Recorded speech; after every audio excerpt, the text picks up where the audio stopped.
سبيل الدموع سبيل مريح تنهدى يا صاحي كي تستريح Terus ini cerita-cerita tentang betapa benana wa benahum itu ada lakoh yang luar biasa. Jadi zaman Syekh Mahfud Atur Musi ngarang kitab itu diantara yang ngasih takrid, ngasih komentar ini Amit ini Sayyid Abdullah bin Sodaqah bin Sayyid Zaini Dahlan. Ini di kitab Hasyiatut Turmusi di juz 7. Jadi ketika di akhir juz diterangkan takridot dari beberapa ulama daripada Sadatinal Hasaniyin, yaitu Sayyid Abdullah bin Sodaqah bin Zaini Dahlan.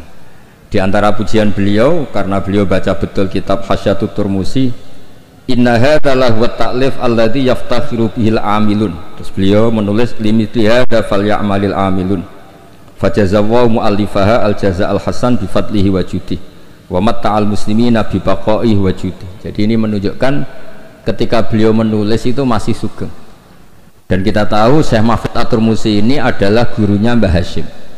Jadi memang benar yang dikatakan Habib Ali, kalau cerita Mbah Hashim ngaji Syed Ahmad Zaini Dahlan memang nggak mungkin, karena Mbah Hashim ngaji sama Syekh Mahfud. Syekh Mahfud baru ngaji sama Sayyid Abi Bakar Syato. Sayyid Abi Bakar Syato baru ngaji sama Sayyid Ahmad Zaini Dahlan. Memang secara tokoh itu nggak mungkin. Tapi ada beberapa catatan, memang kalau Syekhona Khalil, Mbah Soleh Darat dan keluarga besar Kudus Ndamaran itu memang do menangi Sayyid Ahmad Zaini Dahlan, karena tokohnya memang di atas Mbah Hasyim Asy'ari. Saya pernah neliti bahwa Khinatu via Syekh Nawawi Banten itu Syekh Mahfud Atur Musi sekitar umur 29 tahun. Karena Syekh Mahfud ini dulu ngaji di Mbah Soleh Darat umur 9 tahun sampai 14 tahun. Terus pertama mulazamah Sayyid Abi Bakar Syato itu umur 15 tahun. Lazamahu muddata asyri sinin. Beliau ngaji sekitar 10 tahun. Terus ditinggal wafat oleh Sayyid Abi Bakar Syato itu ketika beliau umur sekitar 25 tahun. Dan ketika beliau ngarang kitab ini, di antara teman beliau dan juga sekaligus mitra diskusinya adalah Sayyid Abdullah bin Sodaqah bin Zaini Dahlan.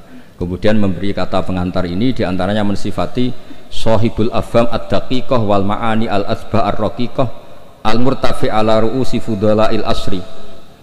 Dan kita tahu Mbah Mahfud ini punya beberapa murid, diantaranya adalah mbahnya Mbah Akhfas ini, Mbah Baidowi, juga Mbah Maksum, juga Mbah Sidik Jember, juga beberapa masyayikh di Indonesia.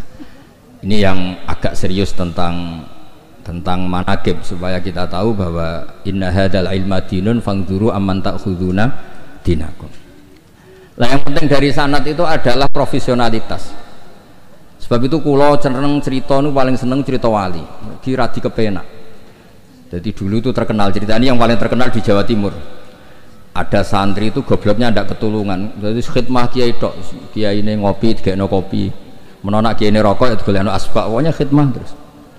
Suatu saat dia itu mati, ya mati betul. Ketika ditanya sama Mungkar Nakir marbuka, malaikatnya ditertawain. Malaikat kamu itu gimana? Kalau tanya itu ya sama yang pinter, tanya kok sama orang bodoh. Saya ini nggak pernah ngaji, hanya khidmah. Terus, lah yang pinter siapa? Itu yang di atas, maksudnya kiainya itu. Jadi malaikat dianggap gak profesional, wong bodoh kok ditakoi. Ini bisa dipakai, bisa dipraktekkan. Nanti kalau malaikatnya baik ya di ACC, kalau tidak ditabui. Jadi malaikat itu juga harus dimengertikan, di mana-mana tanya itu sama orang pinter, jangan tanya orang bodoh. Akhirnya terus karena kiainya ini kasyaf, Pak Kiai, kata santri Anda ini, santri jenengan ini disuruh tanya orang pinter, yang pinter jenengan yang jawab. Ya aku sing jawab itu sepanjang terus dijawab marbuka Allah gini-gini. Terus singkat cerita terus kiainya agak-agak marah, cung goblok mulai mondok nganti mati.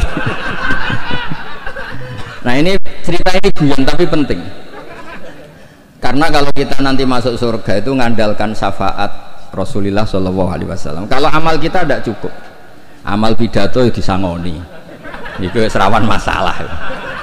Tahlil nangis sebenarnya di depan umum, neng omah ya pati so nangis. Ngaji semangat ya nak didelok wong ngene-ngene iki. Ngajine ngomah ngontak ngantuk. Enggak meyakinkan. Amal kita semua ini tidak meyakinkan. Yang meyakinkan itu syafaat Rasulullah sallallahu alaihi wasallam.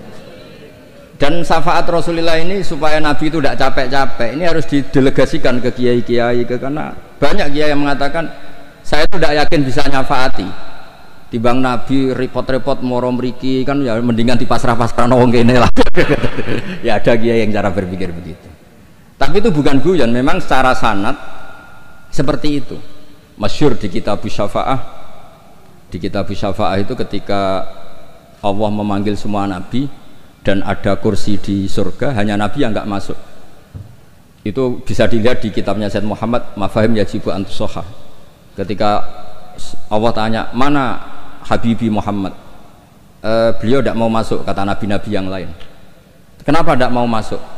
Walhasil terus Nabi ditanya sama Allah, kenapa kamu tidak mau masuk? Semua nabi sudah masuk. Kalau saya kadung masuk, surga ditutup. Nah ini yang muat saya nggak jelas-jelas ini nggak bisa masuk. Intinya kita masuk dulu digiring Rasulullah Shallallahu Alaihi Wasallam. Jadi memang jadi wong pinter tuh penting. Jadi wong pinter penting, sing goblok pin tetep goblok. Nggak usah memaksakan apa pinter. Selain angel ya sekitar era sopan. Kulo nu gak ada santri konco nggih konco. Riyen ngaji sami-sami teng Mbah Mun. Niku gobloke ra karuan. Nggak tak takoki kenapa ke goblok. Sungkan Gus, nyaingi Mbah Mun. Saya itu pernah dinasehati itu paling saya kenang. Gus, nak soleh ujur nemen-nemen. Kenapa? Mari kok swargane ambek Mbah Mun sungkan, gak enak. Apa beda widadari sungkan? Apa pacaran mbek widadari sungkan? Soleh pas-pasan kok awor aku. Itu angen-angen kok masuk akal. Ora enak. Sampeyan iso bayangno swarga awor Mbah Mun. Apa metingkrang sungkan apa.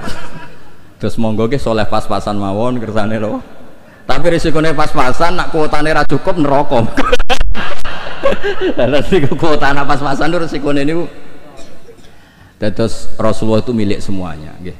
Sing sering nangis wedi pangeran nggih ibadah, sing sering guyu nggih ibadah. Sampai kalau gak ada riwayat dan ini saya yakini benar di Ihya ada, di Khilyatul Auliya ada. Inna min khiyari ummati fi ma nabba'anil malalul a'la qauman yathakuna jahran min saati rahmatillah.